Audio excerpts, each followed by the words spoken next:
Sir, I had a doubt which I asked you last week. So you mentioned in one of the answers of last test that some authors use YTM as pre-tax cost of debt.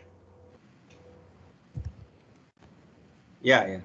I told you to ask me in the class, right? Yeah, If yeah, I remember. yes. Okay. Okay, friends. Good morning again. Yes, in the I think the slide or somewhere I mentioned, or in discussion itself, in the question itself I mentioned. I think somewhere other friends suggest. What's the name? Good name. Who was saying? So Kshitij. Rashitish, right? Good. You have two things in your name. You are the biggest festival, techno management, and you also name. Very good, Sitish. Okay. So Sitish has asked a question that most actually authors take that YTM as a proxy for cost of debt. There are one special condition in that case. If the company is not subject to pay any tax, okay, then you can find out the YTM of the bond, and that YTM can be taken as the cost of debt. Okay, suppose the company is not subject to pay any tax, it is zero tax, it is tax exempt company. That means if it claims interest, it does not save any tax because there is no tax applicable for that company itself. Okay, so in that case, YTM can be taken as the cost of debt. Okay, now, but if the company is paying tax, what happens there? In your YTM calculation, if I go by the shortcut formula calculation, what is that in the numerator? In YTM, simply YTM, what is the numerator? Forget about the cost of debt. In the numerator, you have what? Interest. First part is interest. Second part is what? Yes, maturity amount minus the net proceeds, correct? Divided by N, correct? So two parts are there. One part is the interest, that is annually, how much annually or periodically how much you get, and how much you get extra or you get less over the period of maturity divided by that maturity number of periods. That is the numerator, and the denominator you have the weighted average of the original amount, the issue price, issue amount, and the maturity amount. Okay, with the 0.6, 0.4 given. So that is the shortcut formula, but you can always use your IRR formula in Excel, or you can also use YTM in the Excel also there. You can also use, you can find out the correct value instead of shortcut formula. Okay.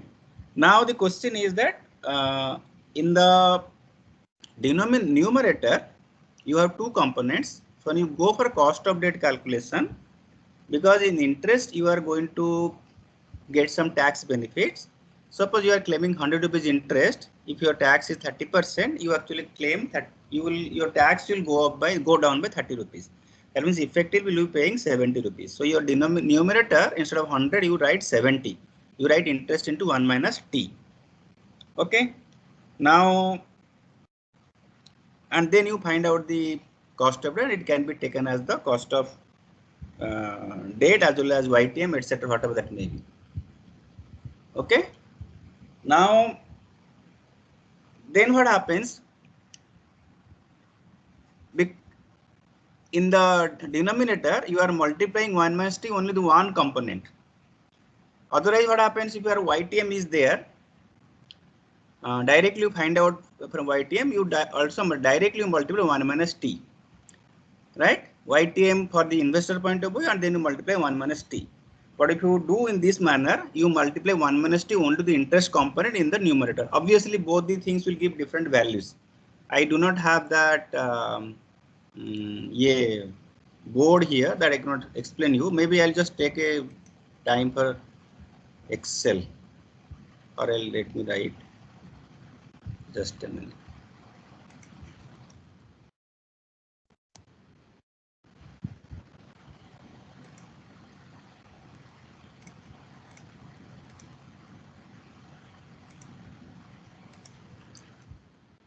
$1,000 is the issue price,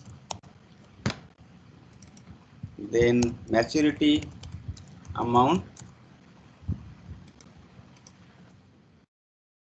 is, let's say, 1100.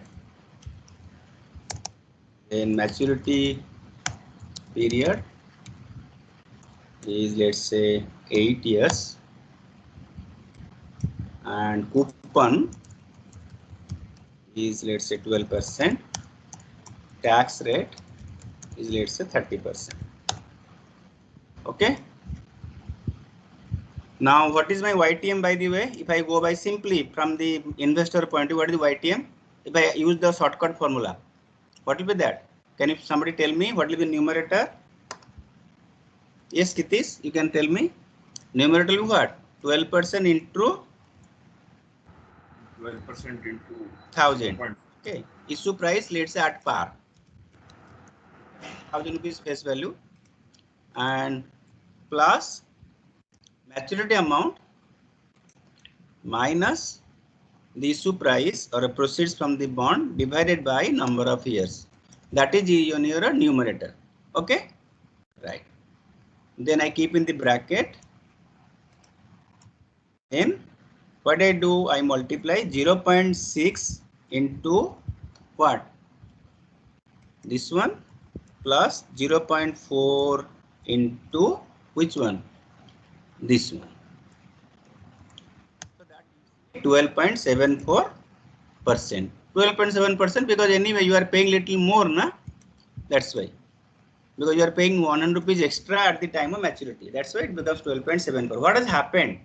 The difference between this value, this one and this one, this 100 rupees has been spread over what?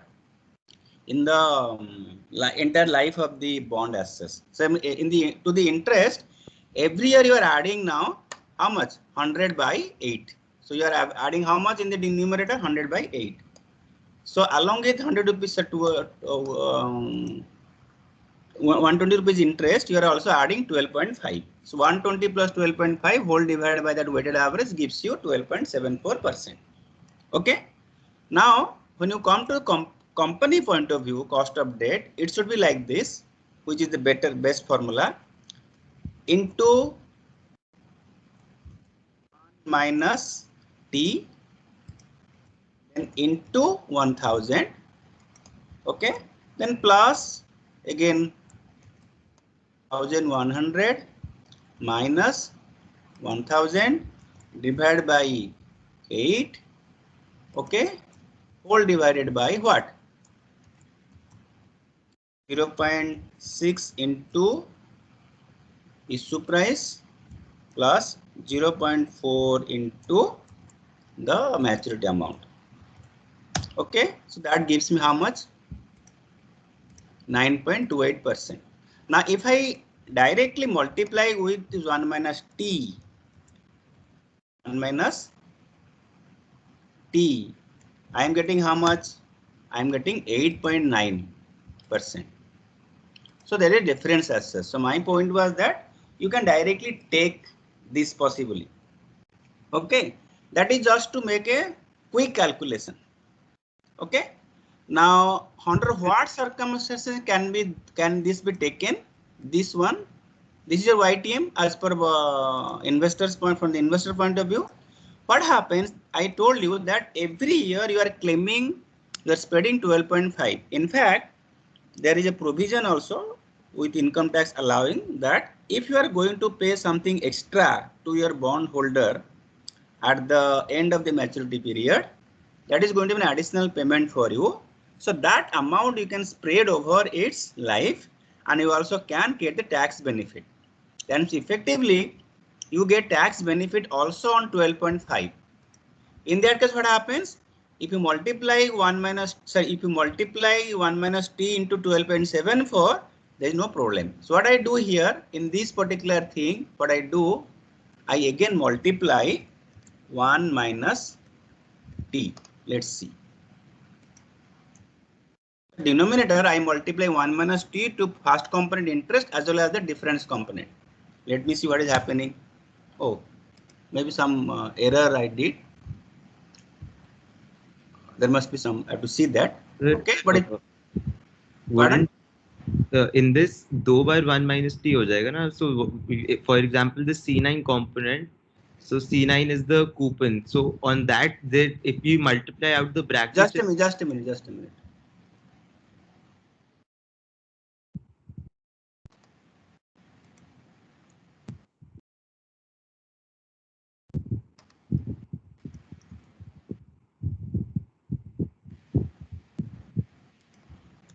Let me see.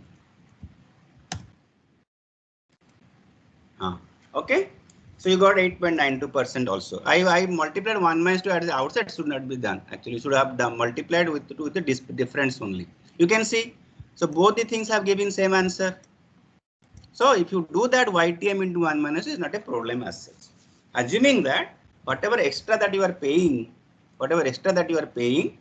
you can also claim a tax benefit on that. Similarly, if you are paying something less, it can be considered a gain and you will be paying actually tax on that. Okay, so that in these special cases, you can simply multiply 1 minus T into YTM and find out that as a cost of debt from the company's point of view as a post-tax cost of debt. Okay, Kshitiz, it's okay? Yes, sir. Right. Okay, so now let me move ahead. Kshitiz, you didn't respond. Yes, sir. I see. Okay. So let me move ahead asking a question to you. Today in the class, I'll talk about capital structure, debt, equity, etc. So you have an assignment also, group project, where you have been asked about that. So what I'm doing, your assignment submission is when? 14th or 15th?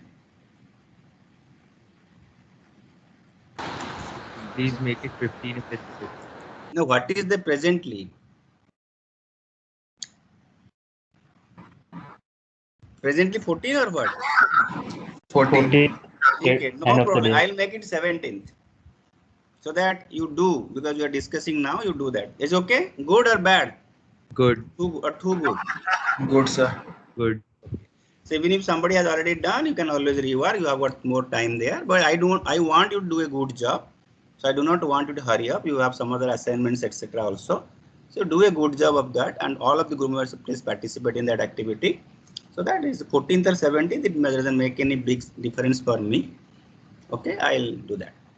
Anyway, and so my question to, let's say, Pratyush. Pratyush, your name is, I'm asking because taking your name because your name appears in the screen. Given a chance, will you take a loan or not? Yes, sir. I will take. Given a chance, will you take loan is or not? Loan is good Yes. or bad for health? So it might be good in some situations. Some situation means? Like it depends on how much of my business is financed by debt and equity. Then there are some benefits, right? I don't exactly remember it. Okay. Pragnay, what do you say? M. Pragnay. Mandavili Pragnay. Pragnay, are you there? Okay. Nandkishore? Yes, sir. I would. You will go for debt. Debt is good for health? To some extent. To some extent. So to some extent, go for debt. Aishik Das is a very unique name. Aishik. A-Y-I-C-H-I-K. Yeah, Aishik, what do you say? Debt is good or bad? Suppose you are going to start a business. You will do on your own money or others' money? Others money. Others' money. Very good. Why? Because like I Pardon? mean, one reason, sir, like you once gave was because debt brings financial discipline. You gave one. Please be loud, and there is a lot of some background noise, or maybe some sound problem is there. Please be loud, little louder. So because in one class you actually told that debt brings financial discipline. Ah, that's great. I'm so happy that you remember that. That's I am day is made for me. That you remember that. Yes, debt brings financial discipline, no doubt about. Because you know, once you earn that particular cash flow, salary, etc., some amount will go towards paying the interest or principal, EMI, etc. So you are now able to spend only the amount reduced by that actually. And at the same time, if you have taken the loan for productive purposes, you have created wealth for yourself also, or some assets for yourself. Very good. Okay. So anyway, that's the thing as such. Debt is good, bad, okay, talk about. Okay, up to a moderate level, debt is not bad as such. As long as you can repay the principal, pay the interest in time, the lenders do not knock on your door for that amount. Okay, there is no harm taking loan as such. Okay, but the problem arises is that you take the loan and then things become different. When things turn out to be bad, at that point in time you cannot go to lender that you say that you can take the you cannot give the bag, give the money back because you have already invested money in some machine, etc. Okay, so you cannot just, if you sell that machine, you will get some scrap value, and then the company will be closed also. So that's the problem. So if you take the debt, calibrated manner to take that. Okay. And we have already discussed in some class that yes, but if you look at total financing of the business across the world or maybe in the country itself, most of the financing is done by the loan. If you look at all business together, not select businesses, if you look at all the business together in this country, you'll see financing is that. Okay. Do you know if you have to find out the debt equity structure of government of India, how much debt, how much equity? If government of India is a company or business, how much is debt, how much is equity?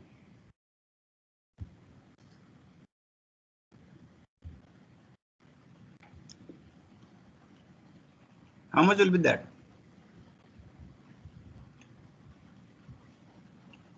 Lot actually. Lot. Or if you look at the how much the government finances itself in a particular year, you cannot have an equity investment in government of India, na? Right? You cannot own the government, correct?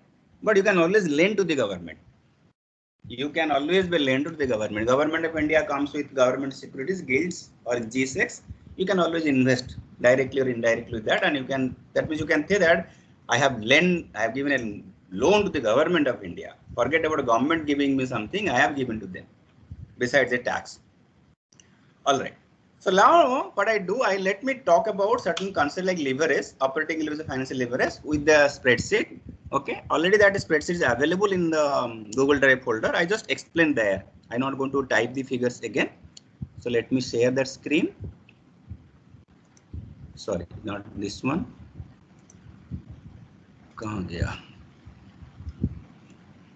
Yeah, this one.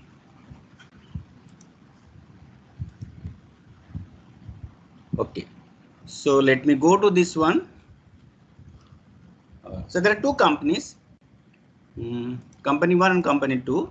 Both the companies have different cost structure, etc., etc. They have a particular product they're selling, but sales price is same for both the companies. Okay, it's a competitive market. Okay, the variable cost, when you look at operating cost of a company, operating cost means cost of operation like plant, facilities, raw material consumption, labor, salary, all those things. That is the operating cost, including depreciation. So operating cost is split into two parts. One is a fixed cost, another is a variable cost. Variable cost will be varying as the number of units increase. It will be total variable cost, whereas fixed cost remains same irrespective number of units up to a particular range of activity. You cannot say that I will produce 1 million units, same fixed cost will be there. That is not possible. You have your own capacity. Beyond the capacity, you cannot produce more. So up to that capacity, your fixed cost remains same. I have one, if somebody can explain to me, I was saying here, then you get a brownie for that. You please raise your hand for this question that I am typing it here.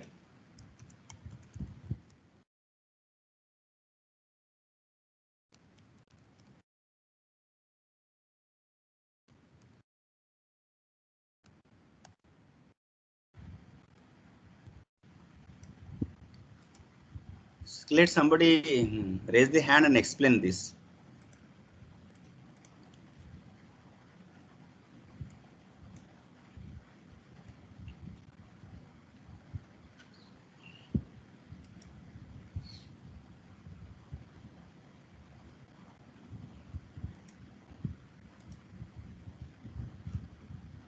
Did you get the question? The second part, what is? Sorry? It is closed or no, it is there. This one. The one sentence says that fixed cost is variable in nature, variable cost is fixed in nature.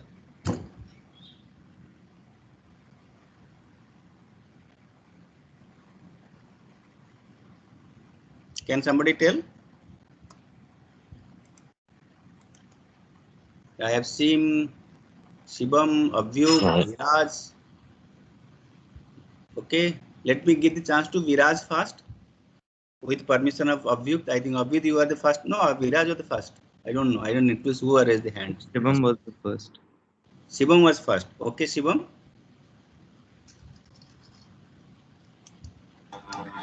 So in terms of output, if the quantity produced is like, as you said, now want to produce 1,000,000 units, then the fixed cost will vary. But as the variable cost with the amount of output, like it's a percentage of something what we are producing. So in nature it is fixed. How nature is fixed? As you produce more, you have to spend more on variable cost. But the cost to the variable cost, like to produce a same unit, we have to procure like same variable cost. It is not going we are producing more or less. Okay, Viras. Sir, the variable cost. Something else. Yeah, Viras, go ahead, please. Sir, I think the variable cost will always be there no matter what you do, and the so it said that the variable cost is fixed, so it will be fixed in that context, and fixed cost will always be there. Whatever you do, fixed cost is also going to be there. Variable cost may not be there if you are producing 0 units. May not be there. It will not be there. Suppose you are producing 0 number of units, there is no variable cost. If you are producing 1, it will be, let's say, 50. If you are producing 2, it will be 100, like that. Okay. Fixed cost 10,000, 5,000, it will remain whether you produce 0 units or 1,000 units. So 1,000, that amount is fixed, irrespective number of units produced within a capacity. Okay, did I clarify to you, Viras? Did you get the point? Yeah. Abhyukt, please. So I think there are two kinds of ways in which fixed cost is variable and variable cost is fixed. So one of them is how diverse the sort of so we can let's think about this way. So we have a chocolate factory at Cadbury's. So every time they make a chocolate bar, the variable cost is the cost of the raw material, the cocoa beans, the cocoa butter, sugar, right? And each time the things which I'm buying from my variable cost, for example, if I produce 100 extra chocolate bars, I need to buy the corresponding amount of additional raw material, right? But when it comes to fixed cost, let's say I want to expand my plant, right? Or if I want to, let's say, जो मेरा packaging है, that isn't adequate right now. So I'll invest in some new technology which can package the Cadbury bar in a better way, right? For example, there's this story about some Japanese company which makes soaps. Usme some of the boxes were empty, so then they invested in some machine which picked out the empty boxes. So that is a fixed cost because they have to put in money for new machinery. But it's not something very typical. It's a new challenge every time. So the sort of things which you're spending on in your fixed cost is very variable. But variable cost is usually just the raw material cost. For example, cocoa butter in a chocolate factory, and it's kind of the same throughout the year. Okay, right, I got it.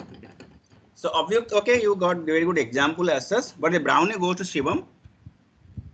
Okay, when I talk about that, when I say that particular thing, variable cost per unit remains constant, whereas fixed cost per unit will vary.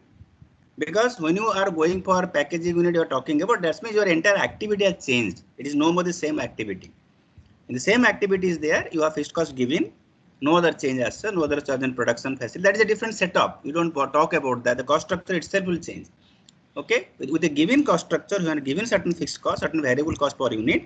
So variable cost per unit will remain constant irrespective of number of units produced, whereas fixed cost per unit will change, decline or increase depending on number of units produced. Number of units goes up, fixed cost per unit will go down, and number of units goes down, fixed cost per unit will go up. So on the per unit basis, the fixed cost is variable in nature and variable cost is fixed in nature.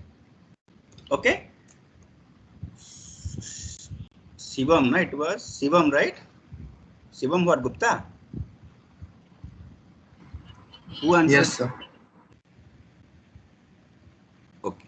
I hope there is only one Shivam Gupta in the class. Abhit, you can put your hand down. Okay. Anyway, let's go to that. But you know, there are exceptional cases. These are general things, but there are exceptional cases where variable cost per unit also can go down. Suppose you purchase in bulk, you will get a discount for that, like that. In that case, per unit cost can go up, go down. Okay, so let's look at anyway. What are the intention is that you have 170 fixed cost 10,000, 20,000. So contribution margin is nothing but sales minus variable cost, that is 30 rupees per unit here and 50 rupees here. And break even means where when you say break even, it is called operating break even. And let me do that operating for the time being. In that case, that is the number of units where there is no profit, no loss. Okay, that means if you are producing 333.33 units in company 1, you have no profit, no loss. So company will always strive towards achieving the break-even point, because after the break-even point they have profit. Okay, now similarly the break-even point is little higher for company 2, because company 2 has a more fixed cost and contribution is 50 there. So 400 units. After 400 units they start making profit. Now let me ask one question again. Suppose you have to tell this answer in instantly. Okay, instant answer you have to give. Suppose I produce 401 unit in company 2. What is my total profit? Operating profit. 402 units, so 200 rupees. 402 units you are producing. What is the total operating profit? 100 rupees. 100 rupees. After break-even point, whatever sales takes place, you only need variable cost to be taken care, because fixed cost is already taken care totally at the time break-even point. So additional sales will lead to what? Additional profit of 50 rupees in case of company 2, whereas 30 rupees company 1. Now you see what is the difference here. Company 2 will take little more time to achieve the break-even, but post break-even, they have more profit per unit, more profit they run. Okay, and whereas company 1, the post break-even point, their profit is lower as such. They may achieve break-even little early, but after that their profit per unit is how much? Anyway, 30 rupees per unit. Okay, right? So that's thing. Now company has to think, should I invest in more in machine, more in automation, have the cost structure more towards fixed cost and less of variable cost there, or company can also go for a manual process, more of variable cost, less of fixed cost. Okay, in the fixed cost more, wherever you have got fixed cost more relatively, that is called your operating leverage is high, and if your fixed cost is low, relatively your operating leverage is low. What is operating leverage here? What are you talking about? See, if there is a change in sales, either by 20% up or 20% down, what will be the change in the profit? Where you will have more change in profit? The company 1 or company 2? Company 2. Company 2.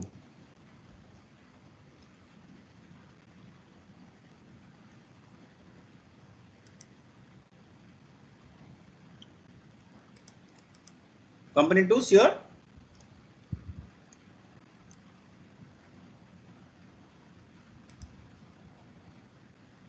Yes, sir.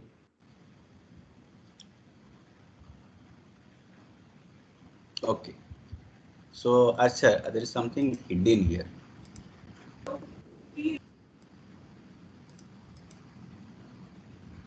You look at this one.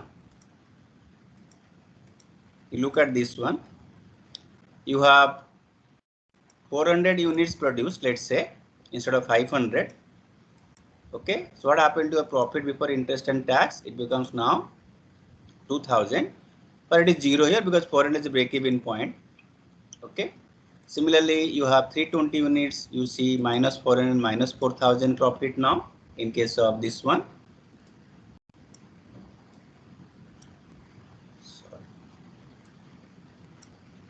Okay, now if I have to go by what is the percentage change, what is the percentage decline in the sales?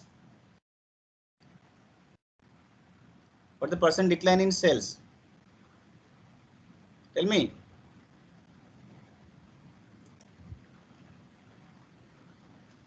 क्या हुआ?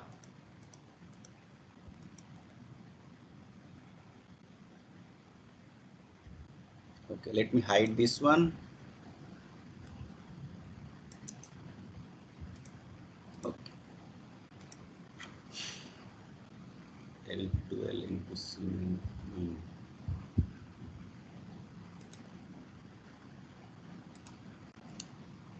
Are you there with me?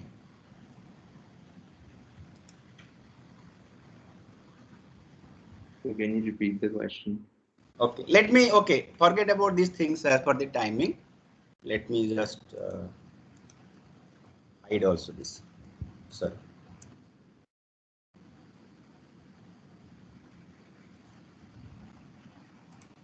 Okay. Now, let's say your sales is 20% down. 20% down means how much? 500 into 1 minus into 0.8. Okay, so 400. Right.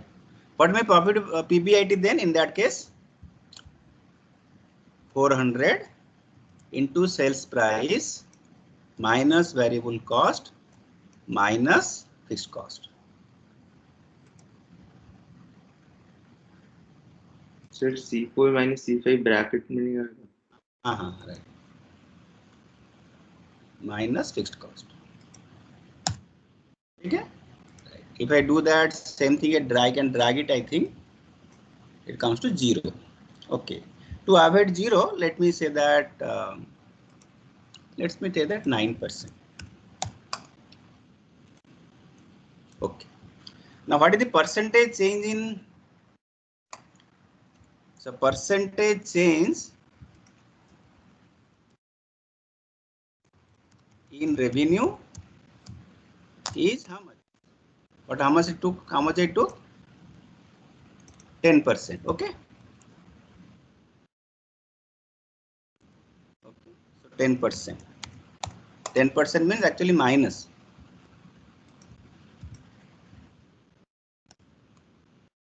Okay. Percentage, we can say percentage change in revenue 10%. Means decline. What is my percentage change in profit?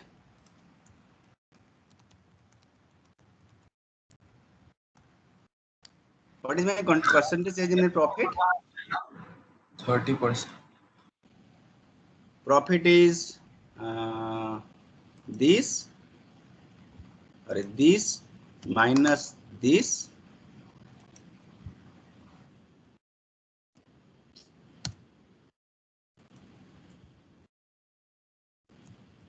by this. Okay. So 30%. Very good. And how is the percentage change here? 50%. So my percentage change in profit, percentage change to profit, operating profit to percentage change in sales is how much then? How much? 0.3 divided by 0.1. 3. Whereas how much is this one? 5.00. What does it mean? What does it mean? If there is 1% change in the revenue, and please keep in mind, the change can be negative, the change can be positive also. Okay. If there is 1% change in revenue from here, from where? From 500 units. In case of company A, your profit will change by, operating profit will change by 3%, whereas a company B, the operating profit will change by 5%. Whether a 10% decline, it will decline by 30%. If 10% up, it will be also going up by 30%. Whereas in second case, the 10% decline, the profit decline by 50%. If the 10% up, profit will go up by 50%. Okay. Now this, which company, which is more risky? Company 2 or company 1? Which is more risky? Where is there more variation? Company 2. Company 2. So company with higher operating leverage is more risky. Operating risk is high. Okay, right? And this is known as degree of operating leverage, DOL. In fact, you don't have to do this calculation also, that percentages for a particular level of activity. If you want to DOL, you just divide something called, other formula is at a particular level of activity, not at every level, same contribution by EBIT. That will also give you same thing. You can see here contribution is how much at this point. Let me delete. Okay, let me delete and do it again. What is my contribution for this particular company? Contribution in total, total contribution. How much total contribution?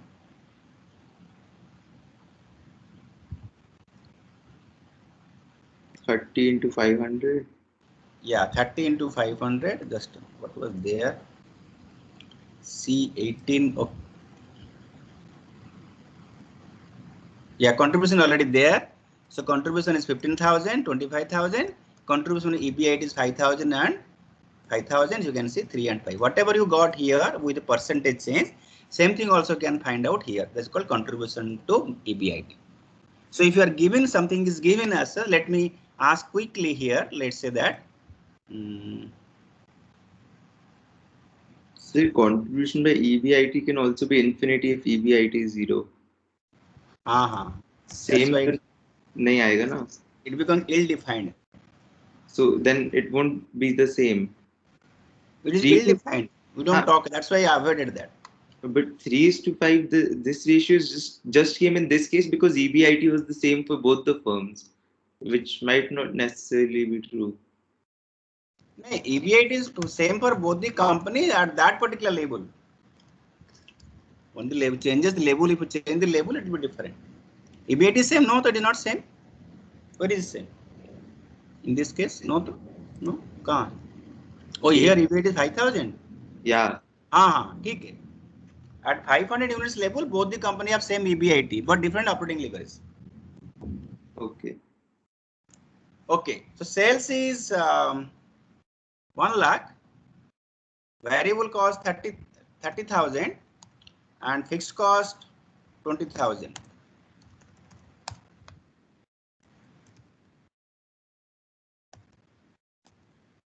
If sales go up by 10%, how much? What will be the operating profit?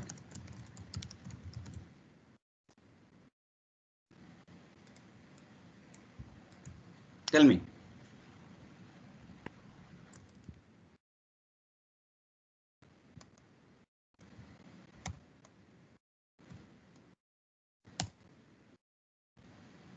Yeah, tell me quickly. If sales go up by 10%, what will be the operating profit?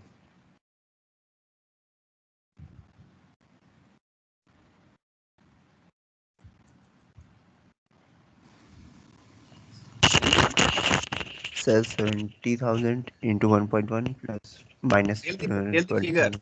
77,000? Minus 57,000. 27? 7,000 rupees. Total amount. New profit. 57,000. 57,000. Okay. So what is my operating leverage, DOL, at this level? I deliberately did not do the contribution calculation here, so I do the contribution also. That is sales minus variable cost. This is operating profit or EBIT. So DOL will be how much? 70,000 divided by EBIT, 7 by 5. Okay. If sales goes up by 10%, profit will go by 14%. Sorry, 40%. 14%, sorry, 14%. And 14% into 50,000 comes 7,000. So it comes to how much? 50 plus 7,000, 57,000. You do not have to find out in new sales, new profit, percentage change, then divide, then DOL. No need. Your DOL can find out by this, and the DOL will change. Suppose the sales goes up by how much? I told you 10%. What will my sales now? 1 lakh into 1 plus 10%, 0.1. Okay. What is variable cost then? What is variable cost? It will also go by 10%. But fixed cost remains how much? 20,000. What is operating profit? This. Okay, I can drag it, I think. Okay. What is my contribution? Contribution also I can drag. Sorry. Okay. Right. Now tell me, if from here sales goes up by 20%, what will be my profit? How do I know that? From here, from where? From 1,10,000 rupees level, either sales goes down by 20% or goes up by 20%. What will be the percentage change in profit, operating profit? How do you know that? 14 into 1.1. No. Just find out the DOL.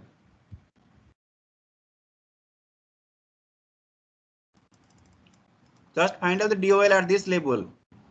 So if the sales goes up by 10% or 1% change in sales will lead to how much?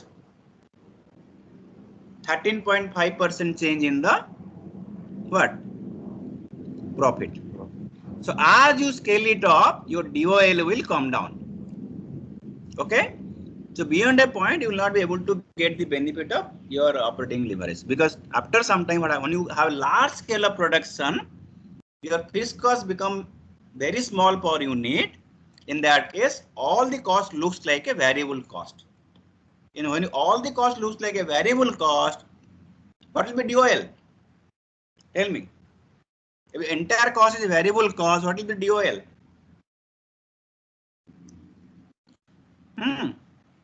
In the presence of, in the absence of fixed cost, what will be DOL?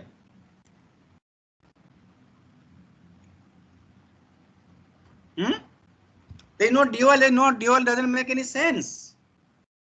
Because leverage is something what? What is your gear, lever, fulcrum in mechanics or physics? What is the objective of that? Anyone?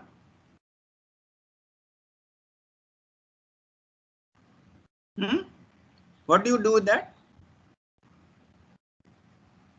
Gear, fulcrum, lever. What do you do that with that? What is the objective of using that? They offer leverage. Pardon? They offer leverage. But leverage, but tell me in layman's language, you tell what do you get? Do you get something out of that or don't get? Is it worth going for it or not? So we can extract more work in less force. If we Very good. Or same force, more work, correct? Yes. Right? Given a chance, without lever, with lever, so you'll apply same force. With lever, you will have more result or more benefit. Without lever, you'll have less benefit or less result as such. Same thing is happening here. So presence of fixed cost brings presence of operating leverage. Operating leverage will lead to what? Higher benefit if you do well as such. Because fixed cost remains constant. Fixed cost doesn't change for a given level of activity. Okay? Sure. So now let me go to the next one. That is your financial leverage. Okay. Now this is your contribution, EBIT. Okay. Let's say these two companies are there. Company 1 has interest of 2,000. Company 2 has 4,000 interest.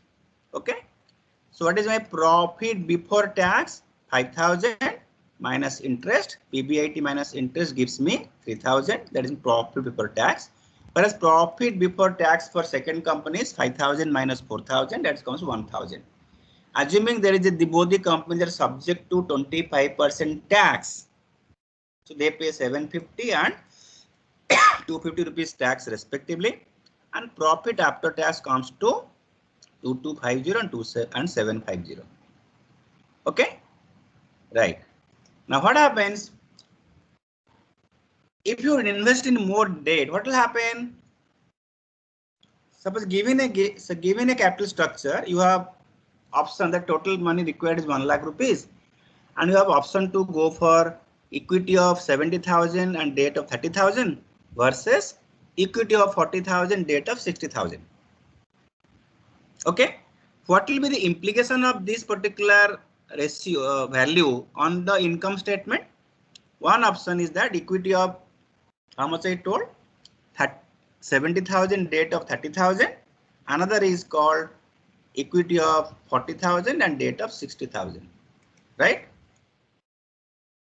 Equity 70, debt, let's say, for example, I'll remove this one. Okay. Debt 30%. Whereas here it is 40 and 60. Okay. Now what will be the implication of this? Total capital is 1 lakh. Total capital is how much? 1 lakh. So what is the implication of this particular structure on the income statement? Suppose you move from structure 1 to structure 2. More equity to less equity, less debt to more debt. What will happen to your total on the income statement impact? Tell me.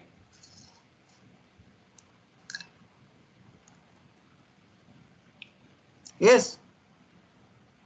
Profit will decrease. Profit decrease and something else will go up. What is that? Return on equity, cost of equity. That is okay, but some amount will go up. Return on equity is not income statement. Return on equity is a derived figure later. Interest cost. Interest will go up, right? And interest is fixed. Interest will go up, but it is possible that you have more profit for your relatively more, return on equity is going to be higher, derived figure, yes. Okay. So first thing is income statement impact will be interest will go up in case of second structure. Interest is fixed. That's why because of presence of fixed cost like interest, if you have debt in the capital structure, it's called you have got presence of financial leverage. So if you look at this particular thing here, PBT and this one. Now what I say here, let's say for whatever reason, if profit before tax goes up by 10%. Are you getting my point? If profit before tax goes up by 10%, what will be the change in profit after tax? Will it be more than 10% or less than 10%? In both the cases. So when we have higher debt, then it will be higher change in profit after tax because we'll get a tax deduction. Hey, forget about change in debt. Suppose there is a debt in the capital. Okay. And that debt brings, let's say, 2,000 rupees interest in this case. Okay. No, okay, my question was wrong. If my operating profit goes up by 10%, what will be my change in the profit after tax?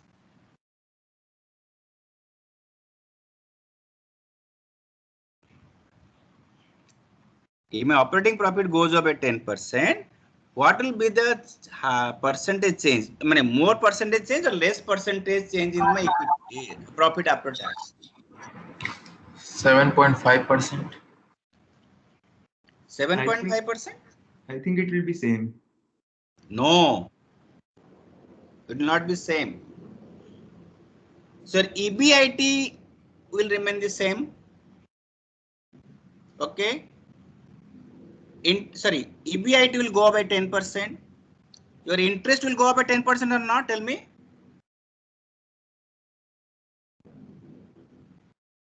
Let me take one more example.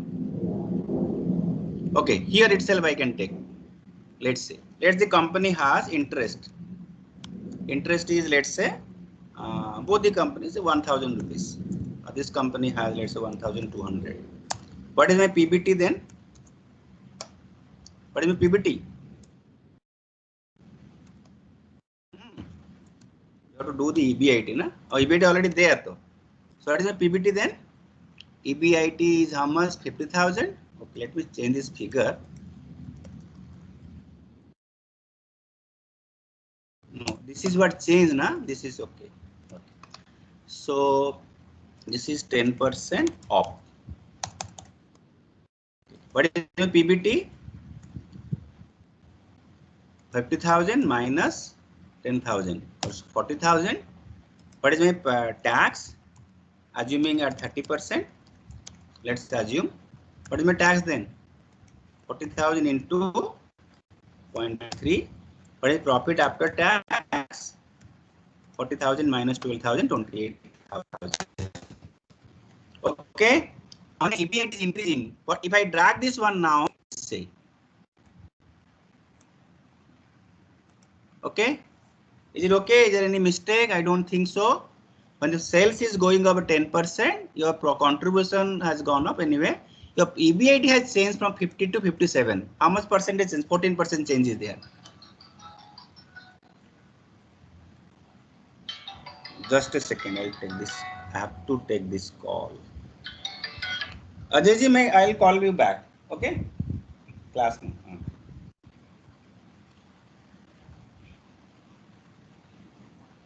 Okay. So now you find out the change in profit. How much change?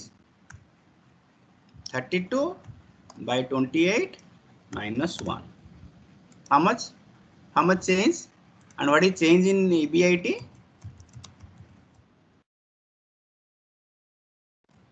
Change in EBIT is 457 by 50,000 minus 1. Okay. Now tell me what is happening here. With a 14% change in EBIT, you have got 17.5% change in profit after tax. Why? Why is it happening? Why is it you are having more change in profit after tax compared to EBIT? Anyone? Because tax isn't increasing by 14%. It's decreasing. No, not tax. It is because something else. Tax is a effect. Tax is a result. Something else. Because of that, it is like that. It's not tax is not increasing. By why is tax not increasing by 14%? So because calculation we are subtracting 10,000 interest. Because interest is not changing. It is not the tax here. Because interest is not changing. As profit is going up. If you make more profit, bank is not going to say you pay more interest. If you are going to less profit, bank is not going to say you pay less interest. Bank will take 10,000 rupees interest. Whether you make more profit, less profit, zero profit, whatever profit that may be. Okay. So there is a change in the profit called benefit, but there is not a change in the corresponding one of the cost called interest, because interest is fixed. So presence of interest as a fixed cost, that comes to degree of financial leverage. Can this that what is my DOL then? DFL. What is my DFL? What is my DFL then? Percentage. If I go here, take me there. If I go here, what is my DFL? Percentage change in PAT to percentage change in what? EBIT. Okay. Now, can I find it out in some other way? Simpler approach. Like you had simpler approach here. D8 by D7.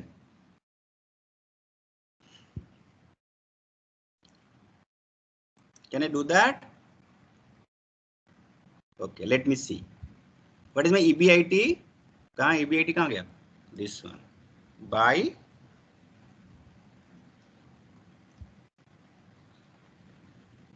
EBT. EBT, where is profit before tax? Are you getting here? You got it? 1.25% nothing but 1.25 only. So 125 nothing but 1.25 only.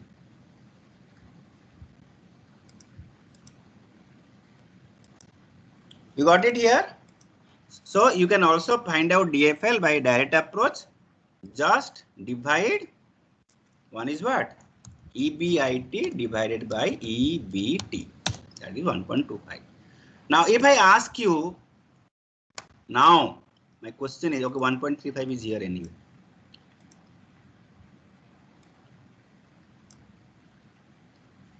Okay. If I ask you now, if my sales goes up by 10%, okay, what will be my change in the profit after tax? Can anybody tell me? Let me take it here so that you can see all the things together. Tell me, if my sales goes up by 10%, sorry, 5%, goes up by 5% from 1 lakh level, what will be the change in my profit after tax or even earnings per share? So operating leverage into financial leverage. Because now we are talking about the first one, change in revenue to change in profit, final profit. The two things are playing role. One is operating leverage, another is financial leverage. So then I find what? That is called DTL, degree of total leverage. Degree of total leverage is nothing but DOL into DFL. Okay. So if there is a what? 1% change in revenue, your profit will go up by 1.75%. Similarly, the sales goes down by 1%, your profit means final profit, profit after tax will go down by 1.75%. So this is the implication of having leverage, financial leverage or operating leverage or total leverage. Companies which exposes themselves to high operating leverage, they like to go for low financial leverage. They have to do a balance so that the total leverage is lower. That they try, but companies like manufacturing companies they have typically high operating leverage because of fixed operating cost, and they also finance their business by loan, so they will also have high finance, their financial leverage also be there. But company like, let's say, Infosys, one justification could be there for the Infosys that they don't have debt. First of all, they have a lot of money coming from their business. They don't need money for expansion from outside. Okay, they have enough cash for their generating. Second thing is that their operating leverage is very high. So Infosys, this main cost is employee cost. So they cannot just reduce the employee because the revenue is lower. Okay, so employee cost remains a very high fixed cost for them. So such companies will be trading cautiously when they go for financial leverage. So they'll not like to go for, because their operating leverage is very high. They have already operating risk is very high. So they don't expose themselves, do not like expose themselves to high financial, more financial risk also. So total risk will go up. Any doubt at this point?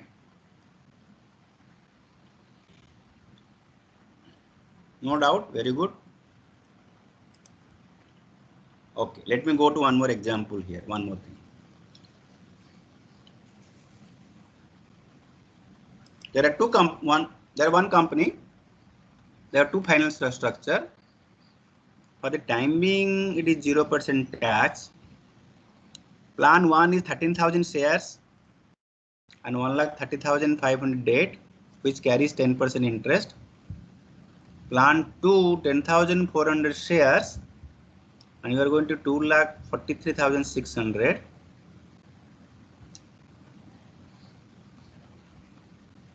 Sorry, 10,400 shares and 2,43,600 debt.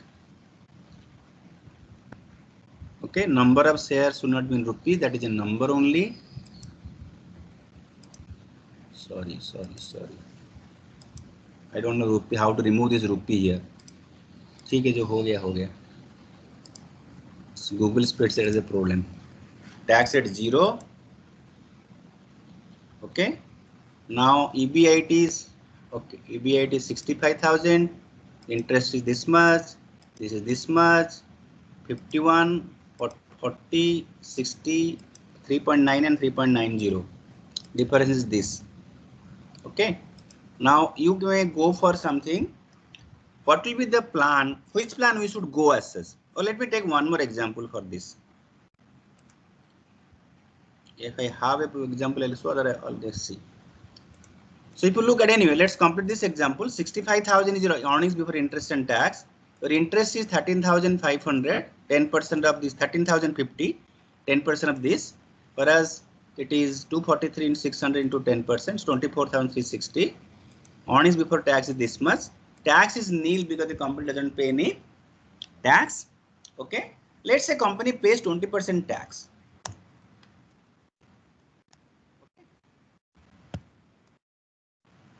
Right. So which is good for us? Second plan or first plan? Which is good? So it depends on what alternate investment you can do with your money. In this case, you have already given there plan A and plan B. From the company point of view, company can raise more equity, less debt, or less debt, more equity. Okay. So plan A and plan B. Plan B is more levered, plan A is less levered. So company will go for which one in this case? If you look at this given data.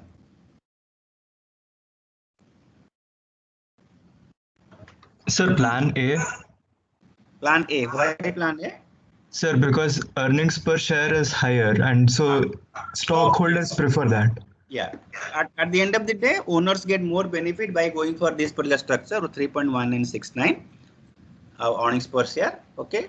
Let's say my EBIT, I make it, let's say 1 lakh. I don't know. I'm hypothetically changing. What happens? Oh, it is already there. Which plan will go? Plan B. Plan B. So you can see here, as your EBIT is increasing, maybe because of revenue, whatever that may be, your plan B becomes more beneficial. Plan B is a high debt structure or a financial leverage. So leverage benefits when things are good. Things are looking up, very good condition, the leverage benefits you. The moment let's say I make it, let's say 50,000. What happens?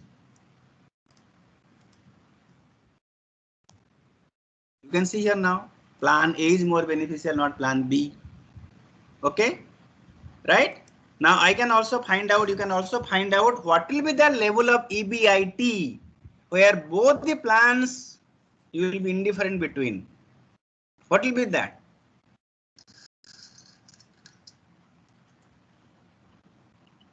How do you do that? When cost goal C. But I think it might be at the point when the return on equity is equal to cost of capital. It might signify that. No.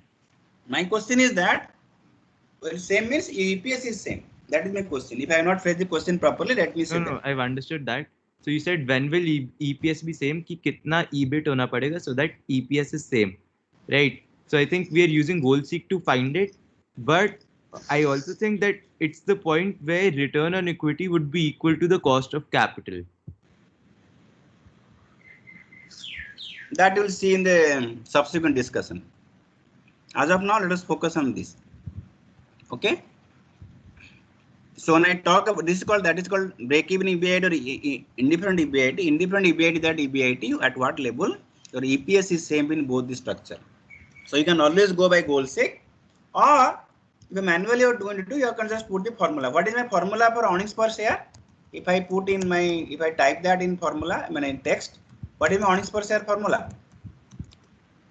In assuming there is no preference share capital, there is only debt and equity. What is that? EBIT minus interest within bracket, okay, into 1 minus tax rate, okay, whole divided by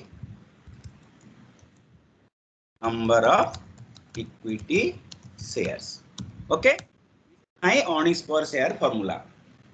Okay, now what I can do, I can always find out set the equation like that for both the capital structure. Then I'll equalize both the sides and solve for EBIT where I'll get same earnings per share. I mean that the difference will be 0. Okay, I can do that also, or you can do it in GoalSeek. I don't know if I can. How do I forgot that? Frankly speaking, to do the goal seek in Google Spreadsheet. Can anybody suggest me how do I go about that goal seek? Sir, you have to go to tools. Huh?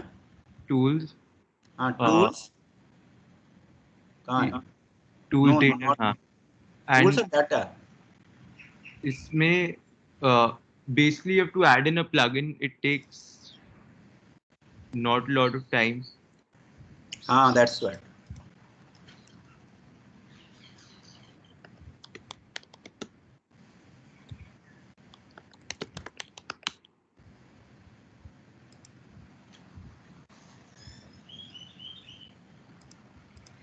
So go to add-ons. Oh no, I'll not do that. Okay. I'm going for simpler method. Okay. Okay. Thank you for that, but I'm going for a simpler method.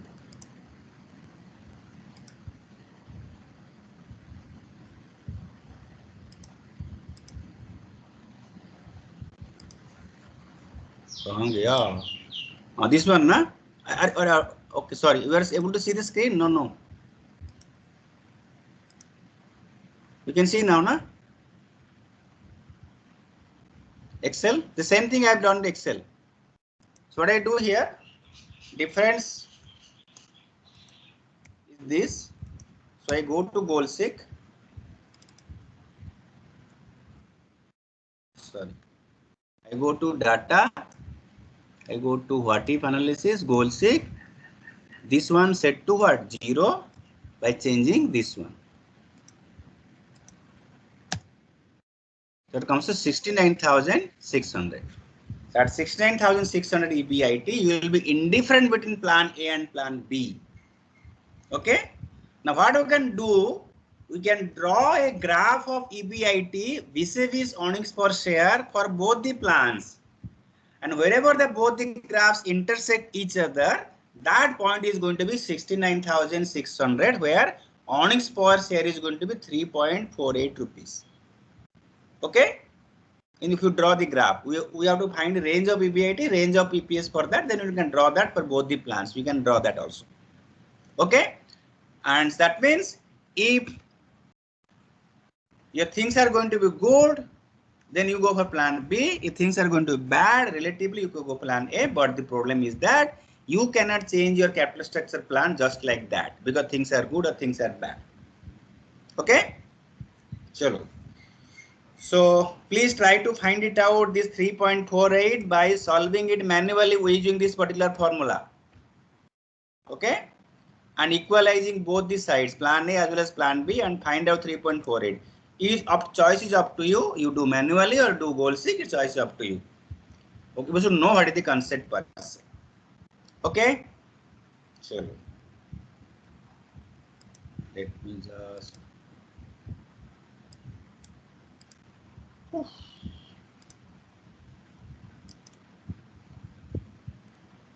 Any doubt?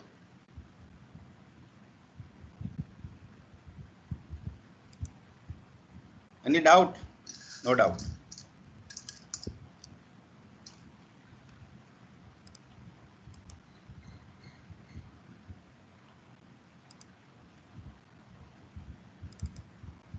So I had one. If we talk about two plans which are identical except for leverage, then the earnings per share would always be less for the plan which has higher leverage, right? Just a minute. Yeah, what did you say? Please go again. So let's say we have two plans, plan A, plan B. Both of them are identical except for the fact that plan B has higher leverage. So higher leverage matlab there will be more interest cost. So earnings per share for plan B would always be lesser than that of plan A. No. It levels. It depends on the break EBIT. If EBIT goes up, EPS will go up for plan B. If plan B is more levered. I think EBIT is the money which we'll make from the plan. EBIT is the amount that is irrespective of financial leverage. EBIT is constant whether you have debt more or debt less. Okay. Okay. Whereas your profit before tax will go up or come down depending on the interest amount. But sir, in the profit case, so plan A and plan B both are identical except for leverage. So अगर leverage बढ़ाएंगे, so the expenses. Plan A, plan B, how plan A? What do you mean a plan A, plan B? They're identical, and leverage, how leverage can change? They're identical in the sense that we are investing in the same opportunity, but in one case it's 100% equity financed, and in the second case, let's say it's 50% equity financed and 50% debt financed. Yes. Right. So if we are debt financing the project, then every cash flow will remain the same, except there will be some added expense of interest. Yes. So definitely profit in the highly leveraged project will be less, like we discussed. Profit after tax will be lower. Profit after tax will be lower. So earnings per share would also be lower. No. That's then the gone. There is no concept leverage. If leverage leads to lower profit relatively for shareholder, then not go for leverage as such. But lower profit at the cost of even lower equity expenditure. There is no equity expenditure. There is no word in the world called equity expenditure. They're not in the dictionary. There are certain things you cannot utter called equity expenditure. Okay, so the company's cost, basically what I'm saying is EPS. Okay, I'll not go further. I'll answer your question. Of course, I would have done that anyway with an Excel example. Okay, I have done that, I think, in financial analysis, but I'm still doing again.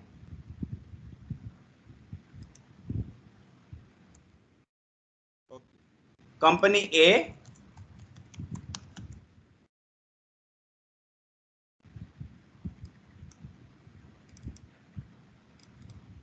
company B. Okay, all of you please note it carefully. Total capital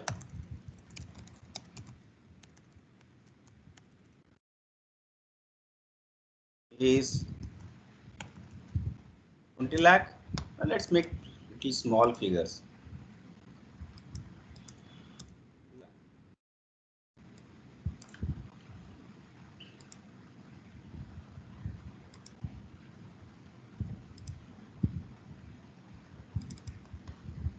Okay, 10% debt.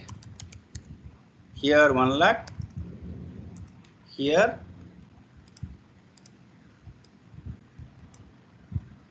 let's say 1,40,000.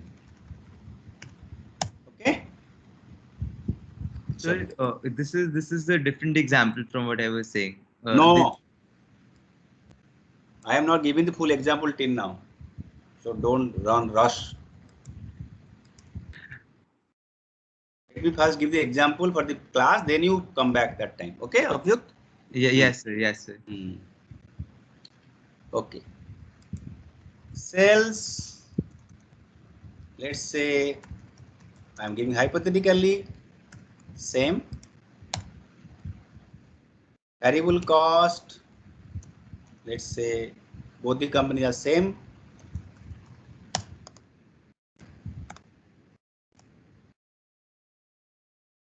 Fixed cost, operating. Let's say both same. Let's okay, it makes 60,000. So what is my EBIT? EBIT.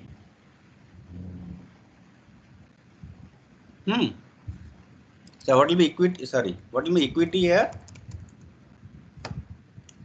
Sorry. Equity is how much? Equity is 2 lakh minus 1 lakh. It is 1 lakh and 60,000. Right? Okay. What is my EBIT then? Sales minus variable cost minus fixed operating cost. Correct? What is my interest? Interest is 10% into 1 lakh. So I drag it. Okay, EBT and PAT. profit after tax, or let's say PAT. Assuming tax 30%, let's say, I let me put that.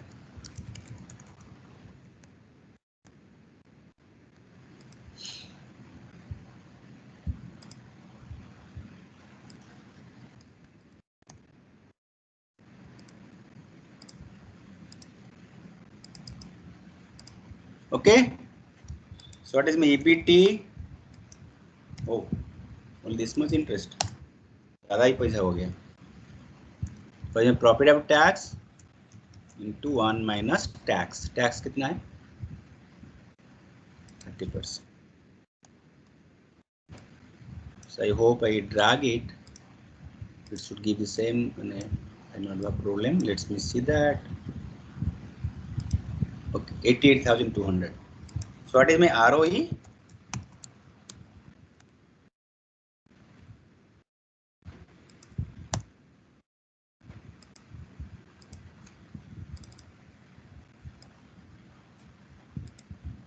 Okay. Both the companies are same in all the aspects except the capital structure. Which company has more ROE? Second company or first company?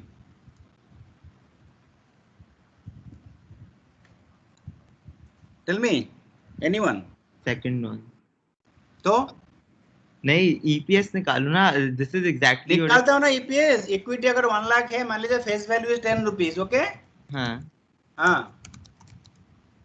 Equity share. So both will have the same number of equity shares, right? No. Then why are you going for leverage? What are you talking about?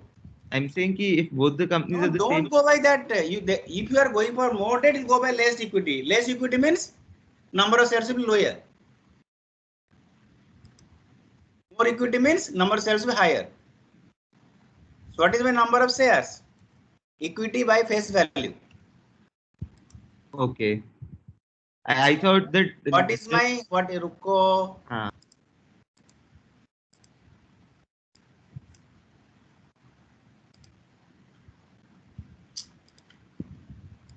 So which is more EPS?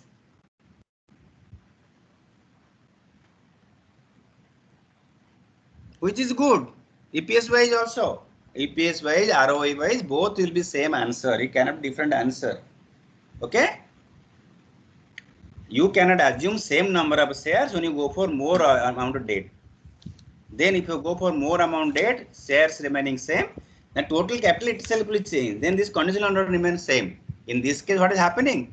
Your total capital is same, 2 lakh and 2 lakh. Only the mix is different. 140 versus 60, 1 lakh versus 1 lakh. I've understood. At first, basically in my problem is with Obvyukt is that he brings two different concepts for two different continent and creates a confusion. Okay? Don't mind me saying like that, okay? I know your participation is good. Okay? You jump actually, you jump little higher. That's the problem. You go ahead, then bring that verse. What do you say, Obvyukt? Am I right in my observation? Sir, how can you be wrong in your observation? Let me ask other friends. Gaurang, what do you say? Gaurang is there or not there? Gaurang is not there today?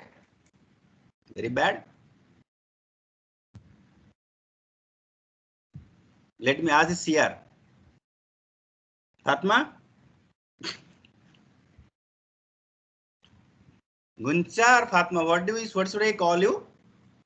Guncha, na? Anything is fine. So what do you say? My observation about Obvyukt? It is being recorded anyway, okay? I don't know, sir. I like it like when he asks questions, but I like sometimes I don't understand his questions. Okay. Okay. So next time we'll recommend him to take the classes. Not only him, there are several other people who are keeping quiet, but they also make valid noises. Actually, all of you can make valid noises, but most of you keep quiet. That's the problem. Okay, that's not a problem. So that is my conclusion about him as of now. And he has agreed that I cannot be wrong. You know, I always follow a rule in my class. There are two rules for my class. You know, rule number 1, boss is always right. Boss means I am the boss of the class. That is first again. In that case, boss is always right. What is rule number 2? Anyone can guess? Employee is always wrong. Never forget rule number 1. If there is any problem, refer rule number 1. Rule number 2 is that. Is there any issue, any problem, refer rule number 1. Okay. All right. So let me go to the slide.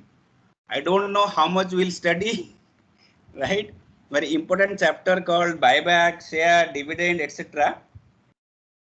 I will do one thing. Tomorrow I'll have a recording of that and take a class and recording and upload that. Please have a look at it, because that another chapter also, working capital, I cannot do that because at least that chapter I'll do working period.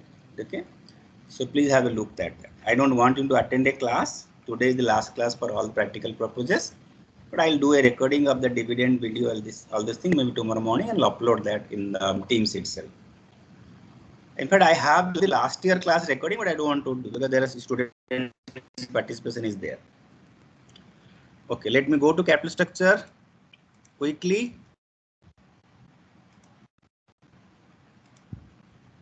That is also a very important chapter. I think some of them I have already discussed. Financial leverage, capital structure policy.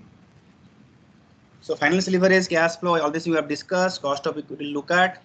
Okay. Then taxes, bankruptcy, etc., etc.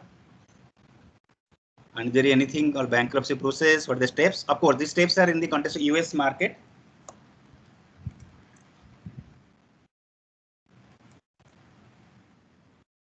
Capital structure question, effect of financial leverage. We have discussed that already. Capital structure and the cost of equity. Let's say these are the M&M stands for Modigliani Miller, who first came with capital structure theory, and they also got the Nobel Prize. Of course, Professor Modigliani was not there when the Nobel Prize was announced, and Nobel Prize is not given posthumously. So Professor Miller got the Nobel Prize for capital structure theory.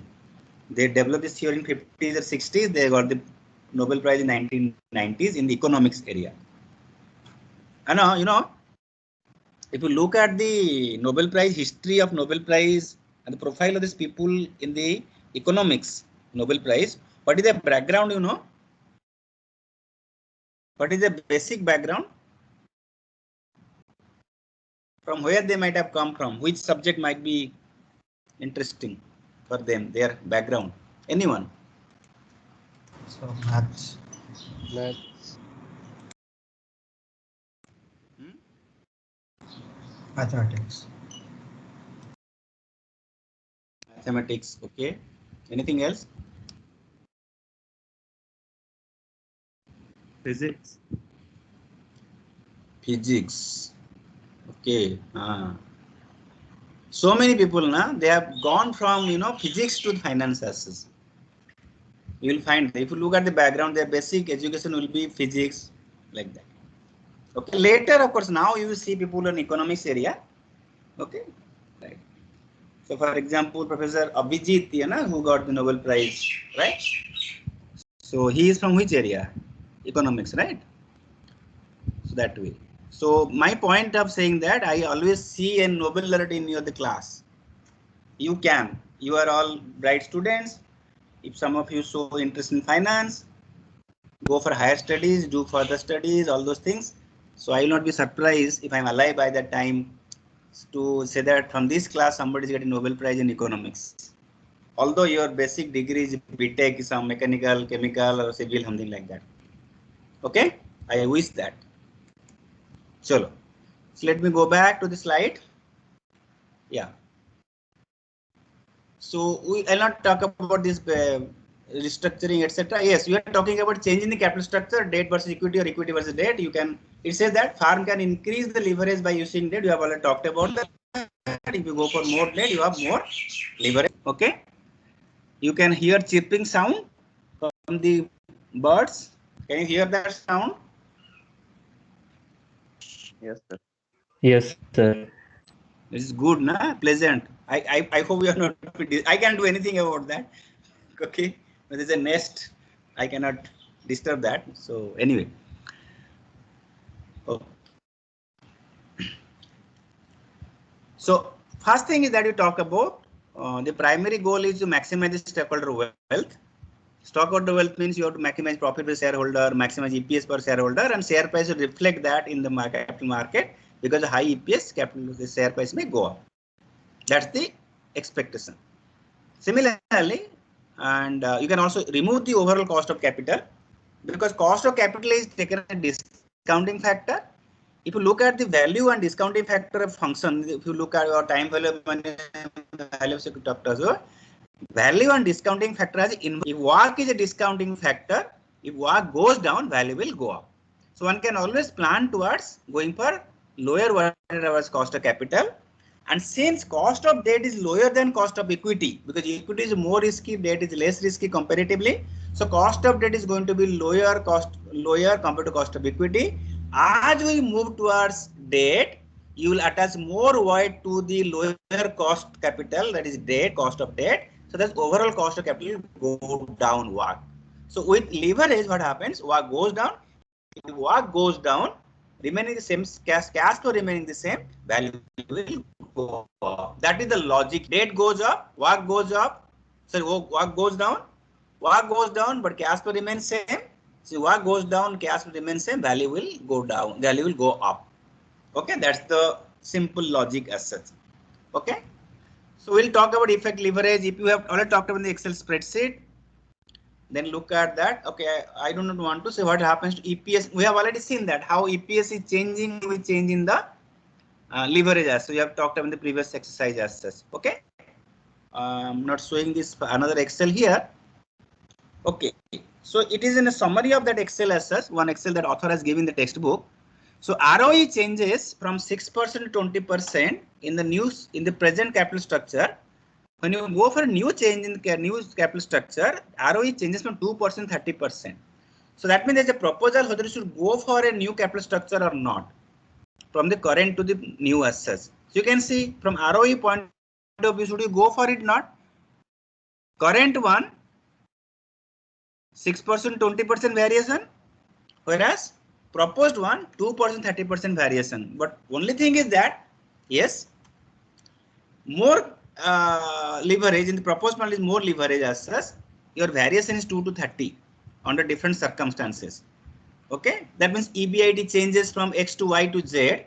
Then your ROE changes from 6 to 20% in first plan, whereas ROE changes from 2 to 30% second plan. So second plan is more lever but high risky.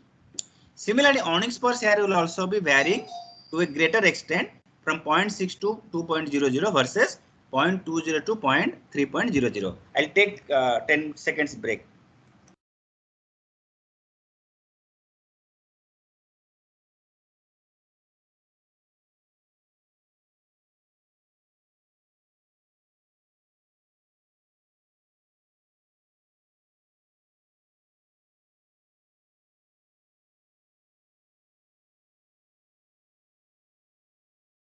Okay.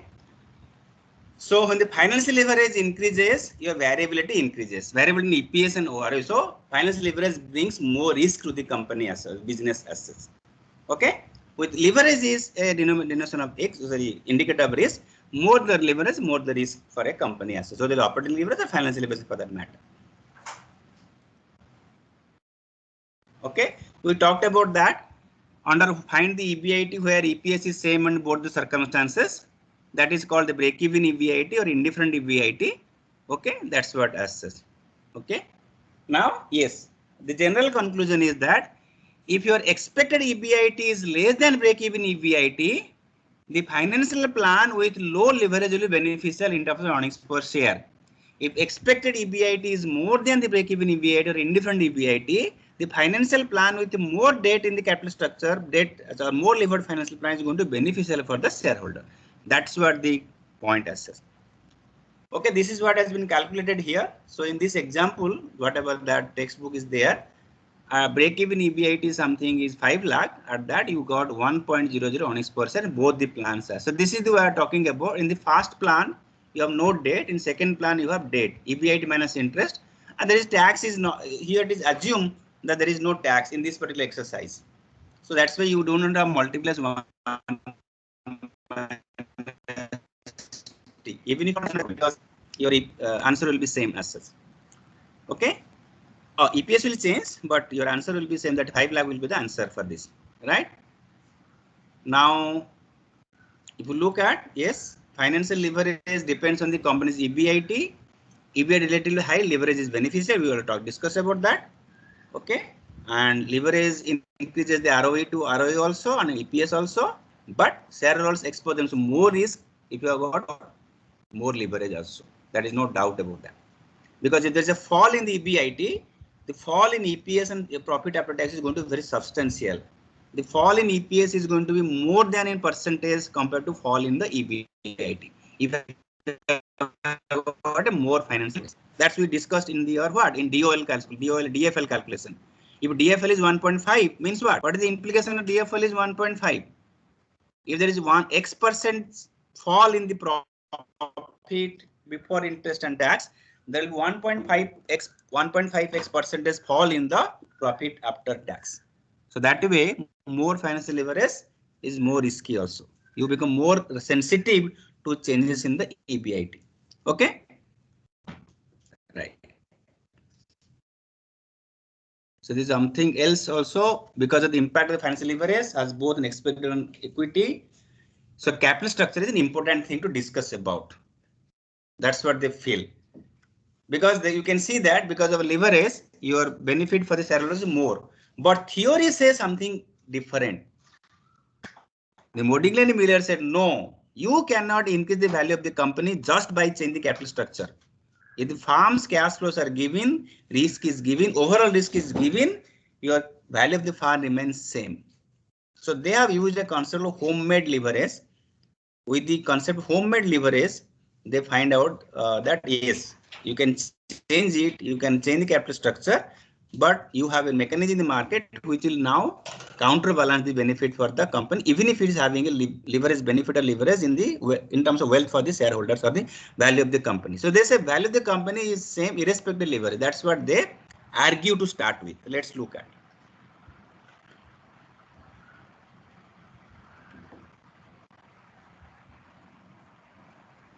Okay, what they do as such, of course that example should have been here. In this particular example, what they say, you have an existing capital structure. Let's say 1 lakh rupees debt and 1 lakh rupees equity. What you do here, you borrow more money, and that same amount you use to retire your equity. That means what you do, you go something called buy back the shares, right? So with buying back the shares, what happens? Your number of shares in the company, what will happen to that? If you buy back the shares from the market using that money that you took for the loan, extra loan, what happens then? When you buy back the shares, what will happen?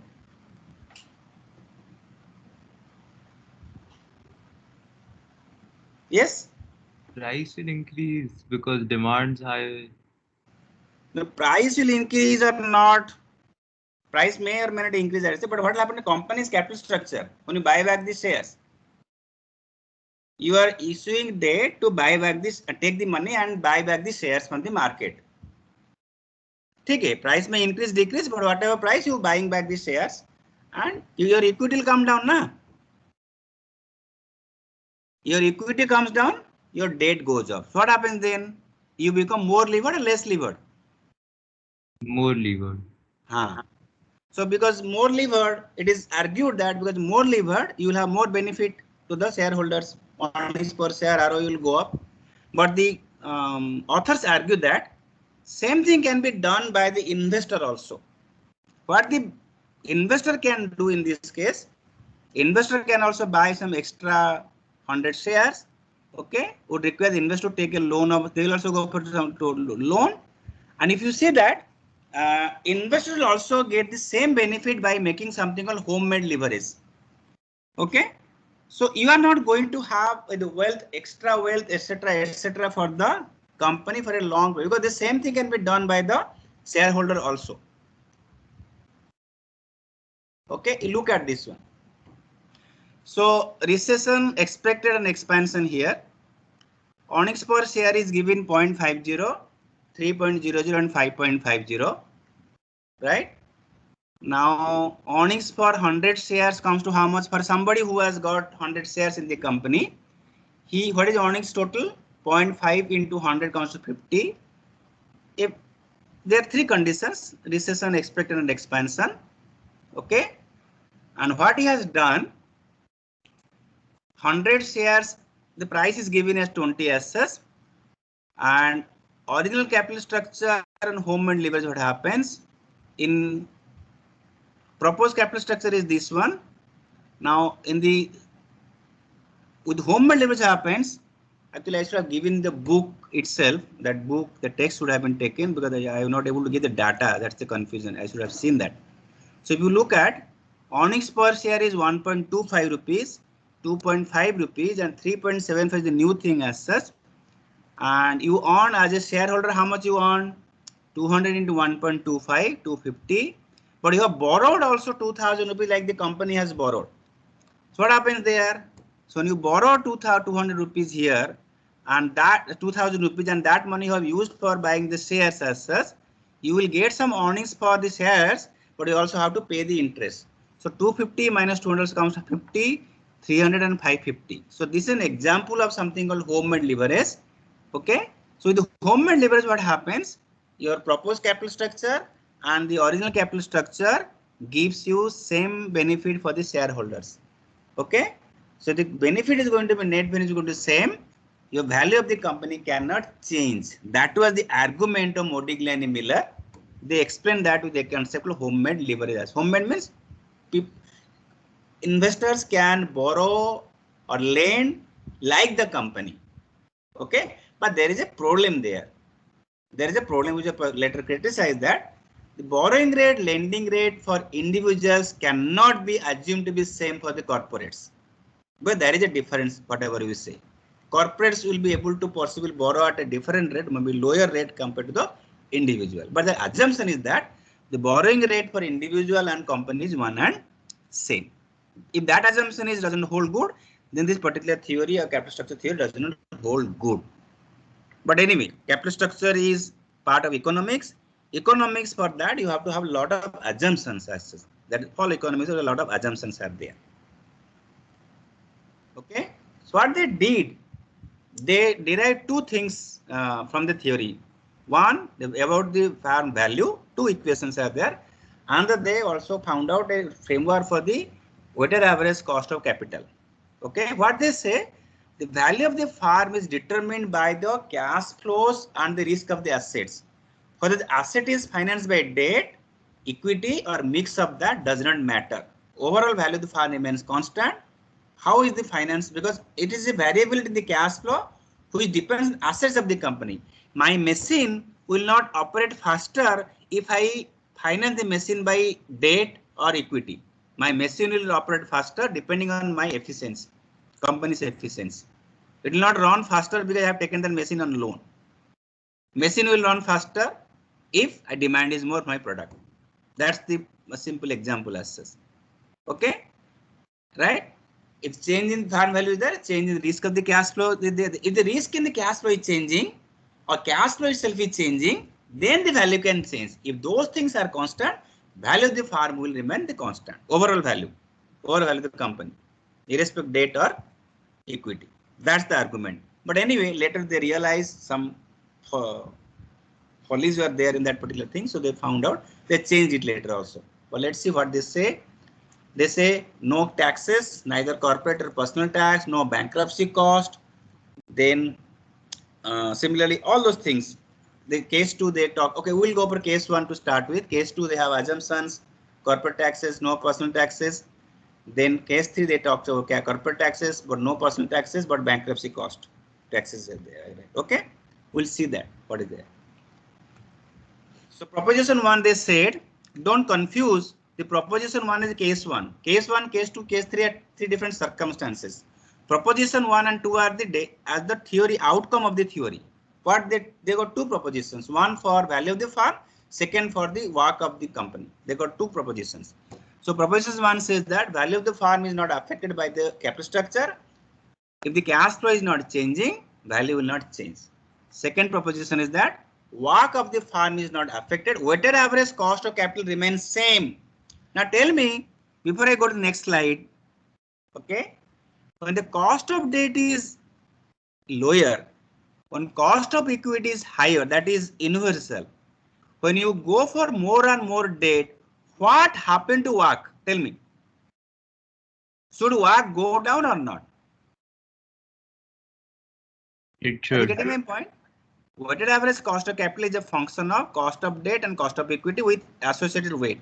When you and cost of debt is lower than cost of equity. As you attach more weight to cost of debt, what will happen to average cost of capital? It will go down. But it says it will remain constant. If this remains constant, something else has to change. What is that will change? Because the company is exposing itself to more financial risk, the cost of equity will also go up with leverage. So the benefit that you get because of higher debt and lower cost of debt, that weightage, that gets counterbalanced by more expectation from the investor of equity investor, because the risk is increasing the company because the company is exposing itself to more financial risk. So that should happen. Now you let's see that what happens here. WACC is a function of this.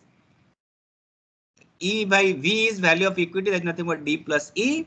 And you have return on equity means cost of equity into weight of equity, cost of debt into weight of debt.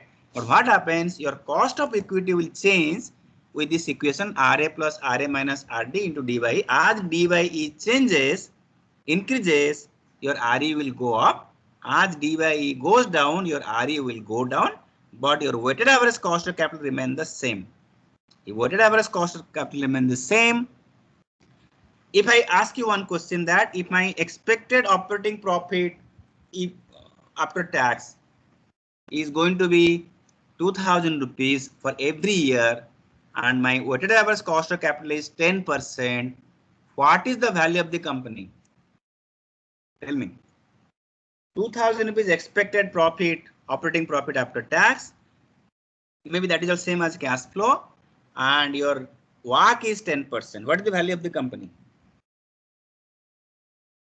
2,000 every year till perpetuity. What happened?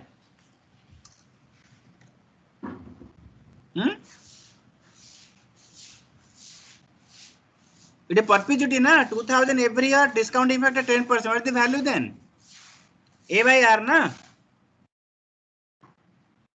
What is A? Amount for every year 2,000. What is R? 0.10. What is the value of the company? How much? 2 lakh. 2 lakh by 2,000 by 0.10. 2 lakh or 20,000? 20,000. 20,000.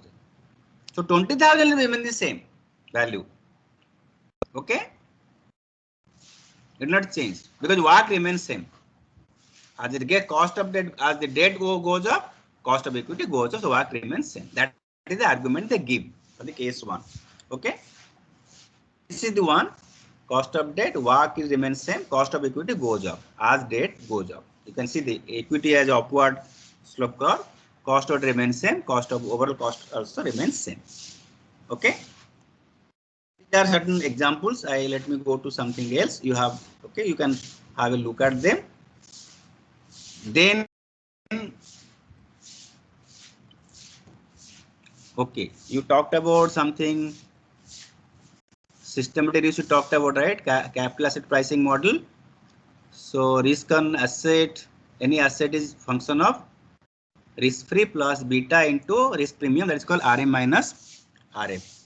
So proposition 2, what they do, they define, applying that only, that RF plus beta A into 1 plus D by E. That means they are converting beta of asset or unlevered one to the levered one by multiplying 1 plus D by E. Okay, that is extension here. For the same thing is applied to capital asset pricing model. And capital asset pricing model is also used in security market line, which you discuss in risk and return also. Okay, so like that you can find out the beta of equity from the beta of asset. Called asset means in total equity and debt together. Okay. So what they say, systematic risk of the asset is business risk, and level of leverage is your financial risk as such. Okay, let me go to the next one. Case 2, they realize that interest is tax deductible. By claiming interest, they can reduce pay less tax. So in that case, reduction the tax increases the cash flow for the company. So then they realize debt could be relevant. Earlier they said it is not relevant. They can say no, debt could be relevant. So they change their because when they published particular paper in American Economic Review that time, people objected to their thing. That is also discussed in the American Economic Review. Okay. Then again they came with a new theory as such. Revised theory where they say debt in the capital structure can increase the value of the firm also. Let's look at this. You can see here, because of the tax impact, you can see that although net income is lower in the levered firm, but overall cash flow for the investor, that is interest plus the equity income, is more in the levered firm. In levered firm, total income available for both the stakeholders 3470, but it's 3300 for the all the stakeholders, where it is only equity people, where in the unlevered firm. So because of that, they said no, debt in capital structure is beneficial.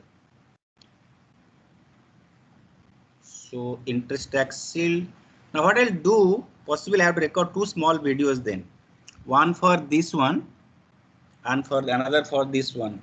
Let me do tomorrow short videos. Please have a look at it.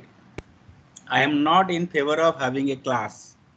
But if you say you like to have, I can have. But no, I don't want to do that. So with this, because already 9:55, I am concluding the formal session for your subject. So if I hold the test on Thursday, let's say late night, is okay, so that you don't have other things to do.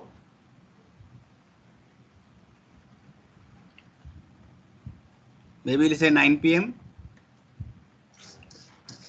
It's more flexible for you.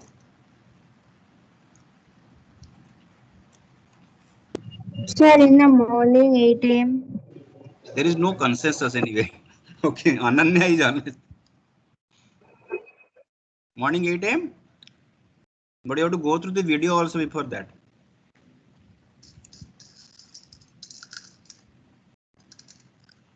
I told what Thursday evening, na? What I told?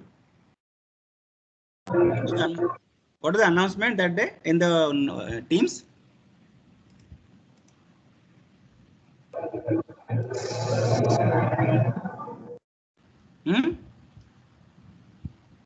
Java. So you have not specifically mentioned the.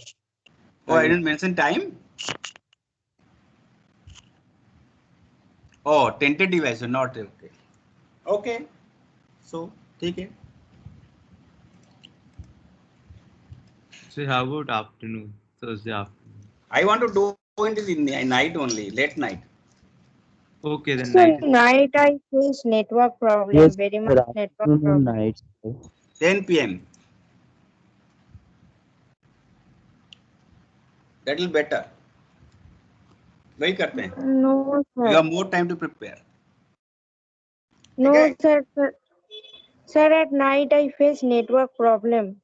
Like yesterday, I also gave a test at night, 8 PM to 10 PM. I faced Some very people much also may network face problem. morning network problem. What to do then?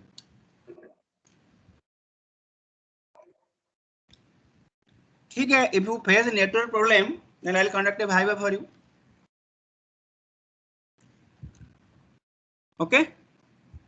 I don't want to lose. I don't want to lose the but I want to give you time. So some time actually. I can hold this test on Friday also. I have no issues. Maybe Friday morning I can hold it also. Some people have little more time to prepare. Tell me. Okay, sir. Sir, okay, Friday morning. What about the class? Friday ठीक है? Final years have their Viva, grand Viva. Huh? Their final years have their grand Viva from Friday. Very good. There is no end to this problem. So what time? Friday if you hold, which time is most convenient? Night is in network issue has come. Sir, Sir, create a night calculator. morning will Pardon? have something to do with it. 6 a.m. Sir, keep it on Thursday. Thursday. Thursday what time?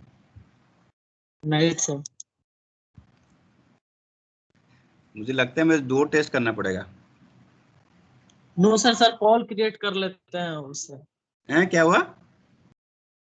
Sir एक call create कर दो जो majority. नहीं नहीं नहीं, that is not right.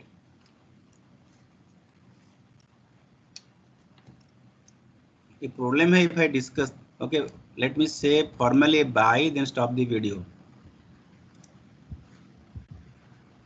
Just a minute. So bye for now.